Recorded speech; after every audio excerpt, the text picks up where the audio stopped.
Hello बच्चों। अब हम सॉल्व करेंगे प्रश्नावली 5.2 का क्वेश्चन नंबर 16। ठीक है, क्वेश्चन नंबर 16। ठीक है, तो क्या दिया गया है, वह एपी ज्ञात कीजिए जिसका तीसरा पद 16 है और सातवां पद पांचवें पद से अधिक है। ठीक है, तो देखो सबसे पहले हमारे पास अभी ए और डी हमें नहीं प्राप्त है। ठीक है, तो हम लिखेंगे तीसरा पद हमारे पास है। ठीक है, तीसरा पद। ठीक है, तो तीसरा पद हमारा कितना है, 16। ठीक है, तो ये क्या हो जाएगा, A3 मतलब तीसरा पद बराबर 16। ठीक है, उसके बाद सातवां पद पद और पांचवा पद। ठीक है, कितना है हमारा, पांचवें पद से 12 अधिक है। ठीक है, तो यहां पर लिख देंगे 12 अधिक है। ठीक है, तो सातवां पद और पांचवा पद से कितना अधिक है, 12 अधिक है। ठीक है, तो अब हम लिखेंगे सातवां पद। ठीक है, तो A7 बराबर पांचवा पद A5। ठीक है, प्लस 12। ठीक है, अब देखो इसमें हमें क्या करना है, सबसे पहले देखो ये A दिया गया है। ठीक है, ये A है। ठीक है, और ये A5 है। ठीक है, और प्लस का 12 है। ठीक है, तो देखो जैसे ये A7 है, तो इसको हम ऐसे भी लिख सकते हैं A+A6D। ठीक है, ऐसे लिख सकते हैं। ठीक है, A+6D। ठीक है, बराबर। ठीक है, A+5 है, तो किसको लिख सकते हैं हम, 4D। ठीक है, पता है ना कि A7 है, तो इसमें एक संख्या को घटा के 6 लिख देंगे, और ये 5 है तो यहाँ पर 4 लिख देंगे। ठीक है, अब प्लस का 12 है तो प्लस का 12 लिख देंगे। ठीक है, अब देखो A+6D। ठीक है, बराबर का चिन्ह हम इस तरफ लेके जाएंगे, तो ये A प्लस का है तो क्या हो जाएगा, माइनस का A हो जाएगा। ठीक है, और माइनस का 4D हो जाएगा। ठीक है, और बराबर 12। ठीक है बच्चों, अब देखो A+6D, माइनस का A है और ये प्लस का A है। ठीक है, ये प्लस का A है तो ये कट जाएगा और ये भी कट जाएगा। ठीक है, तो क्या बचा हमारे पास,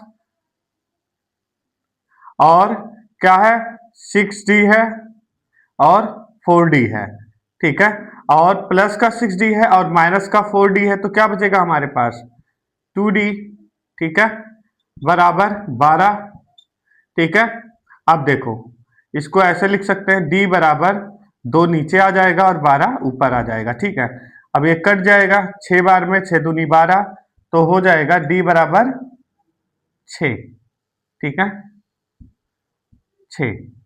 ठीक है, अब हम समीकरण एक का मान, समीकरण एक का मान डी में रखने पर, ठीक है, अब देखो ये हमारा है पहला पद। ठीक है, तो ये A3 है, तो इसको हम ऐसे लिख सकते हैं। ठीक है, बराबर 16। ठीक है, तो लिखेंगे A+, ये समीकरण नंबर 1 मान लेते हैं। ठीक है, A+2D बराबर 16। ठीक है, तो A+2D हमारा 6 है, तो 6 बराबर 16। ठीक है, तो A+6 दूनी 12 बराबर 16। ठीक है, तो ये हो जाएगा A बराबर को हम पहले लिख लेंगे 16, यहाँ प्लस का 12 है तो माइनस का 12 हो जाएगा। ठीक है, तो ये हो जाएगा A बराबर 16 में से 12 माइनस हुआ तो 4। ठीक है, अब हमें A का मान मिल गया है और D का मान मिल गया है। ठीक है, तो अब हमें इसका जितना भी समांतर श्रेणी हमसे पूछा गया है उसके एपी के जितने भी पद हैं वो हमें ज्ञात करने हैं। ठीक है बच्चों, अब देखो,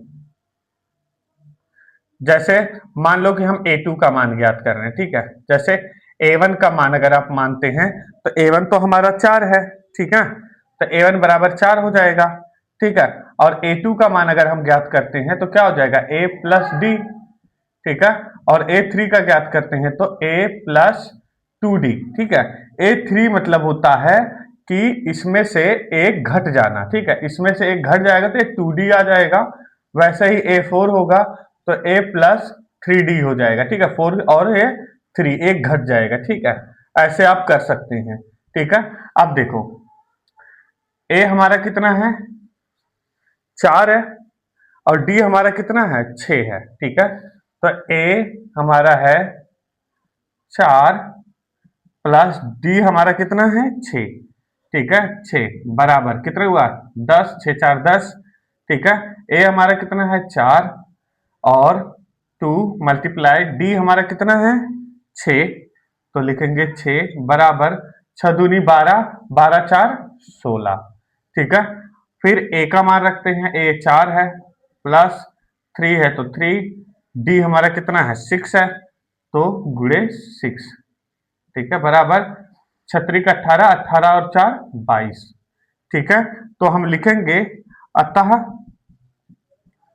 समांतर श्रेणी 4 10 16 22 है, ठीक है, और यही हमारा आंसर हो जाएगा, ठीक है बच्चों।